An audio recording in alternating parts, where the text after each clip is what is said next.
Alors bonjour à tous, aujourd'hui on va parler de chirurgie bariatrique, d'obésité et d'activité physique. Donc d'abord, qu'est-ce que la chirurgie bariatrique? On appelle aussi chirurgie de l'obésité. C'est tout simplement un acte chirurgical qui va entraîner une modification de l'anatomie du système digestif et qui va entraîner mécaniquement une diminution de l'apport des aliments, de la consommation de nos aliments. Donc, il existe, sans rentrer dans les détails, deux grands types d'opérations. On a d'abord la sleeve qui consiste à venir retirer une partie de l'estomac pour diminuer la sensation de faim. Et on a la deuxième type d'opération qui est le bypass, qui là, ça va consister à court-circuiter l'estomac pour diminuer la sensation de faim également, mais aussi réduire l'absorption des nutriments. Donc, à partir de quel moment on peut se tourner vers la chirurgie bariatrique? À partir de quel moment ça peut avoir un intérêt? Il faut savoir que la décision elle est prise par une équipe vraiment pluridisciplinaire avec le chirurgien, diététicienne, psychologue, enseignant en activité physique adaptée. Et l'idée, c'est de voir si ça a un véritable intérêt pour le patient. L'équipe va vraiment se référer sur plusieurs aspects. Le premier critère, ça va être l'IMC. Il faut un IMC supérieur à 35. Pour rappel, l'IMC, c'est l'indice de masse corporelle et c'est le poids sur la taille au carré.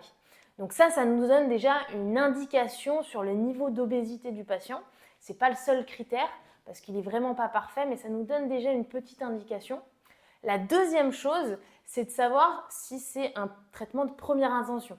Est-ce que le patient a déjà fait d'autres choses, a déjà eu des traitements médicamenteux, a déjà eu un suivi nutritionnel, un suivi d'activité physique.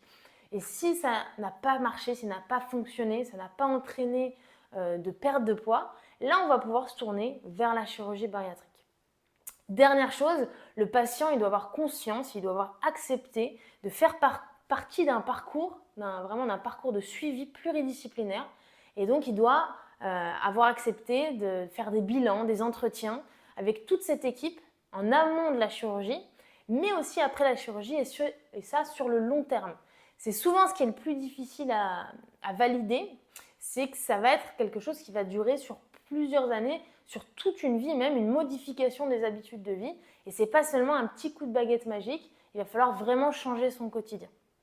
Donc ça, c'est très important, ça fait partie des critères à la réflexion, à la prise de décision de la chirurgie bariatrique, si le patient va être accepté ou pas.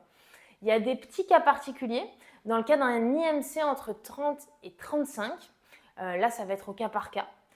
Pour des personnes âgées de plus de 60 ans également, ça va être au cas par cas parce que le rapport bénéfice-risque n'est pas forcément le même. Mais c'est globalement les questions qui vont être posées, qui vont se poser pendant les réunions pluridisciplinaires. Maintenant, le rôle de l'activité physique dans ce parcours de soins, il est essentiel. Pourquoi? Parce que les études ont montré, il y a beaucoup d'études qui ont montré l'intérêt de l'activité physique de manière générale dans la perte et surtout le maintien de la perte de poids sur le long terme, et notamment dans le cas des chirurgies bariatriques. Ça va avoir un intérêt également sur le métabolisme de base, une augmentation du métabolisme de base, une meilleure endurance bien sûr, une meilleure tolérance au glucose. Donc tout ça, c'est des aspects qui sont essentiels pour le patient. Parce qu'effectivement, il faut savoir que la chirurgie, forcément, il va avoir une perte de poids importante, mais il va avoir une perte de poids de masse graisseuse, mais aussi de masse musculaire. Et l'objectif, oui, c'est bien de perdre du poids, mais l'objectif prioritaire pour le patient, ça va être d'améliorer sa qualité de vie au quotidien, d'améliorer sa santé, se sentir mieux au quotidien et de ne pas avoir de limitations fonctionnelles à cause de son corps.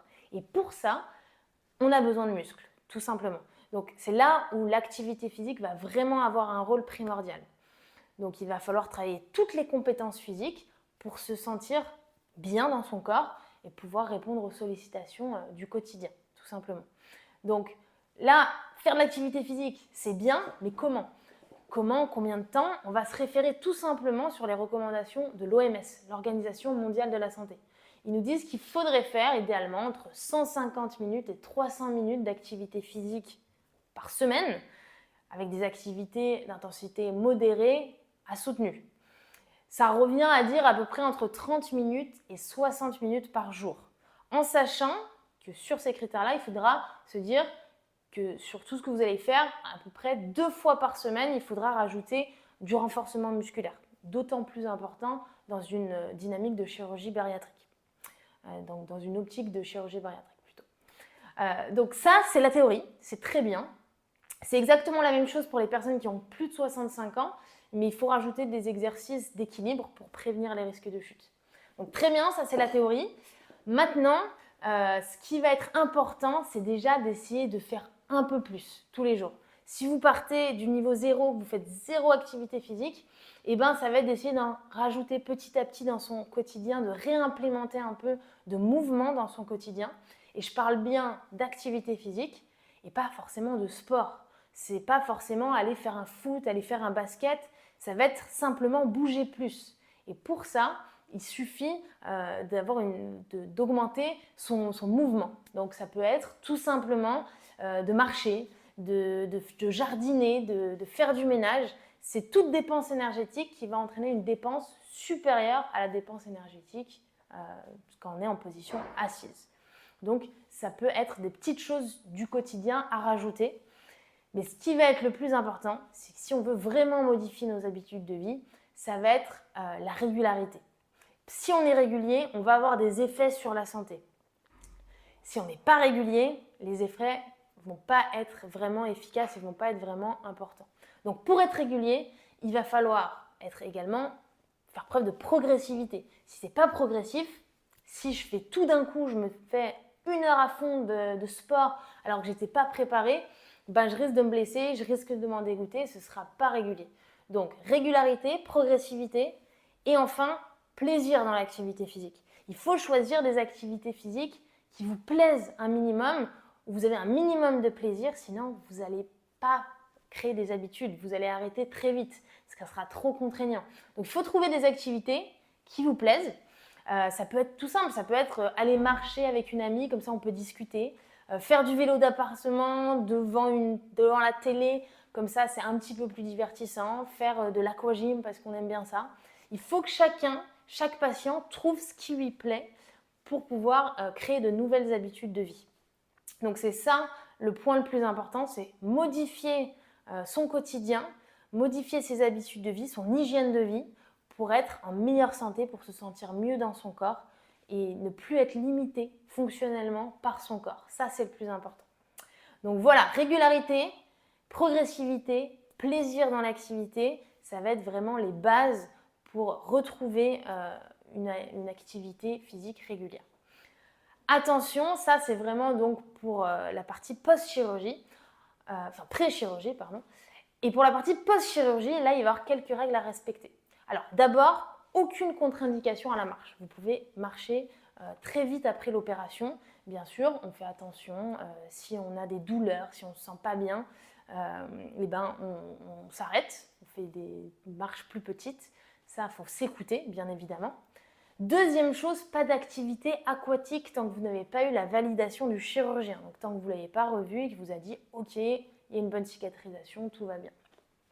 Troisième élément, on ne porte pas de charge lourde, au moins pendant 1 mois après la chirurgie.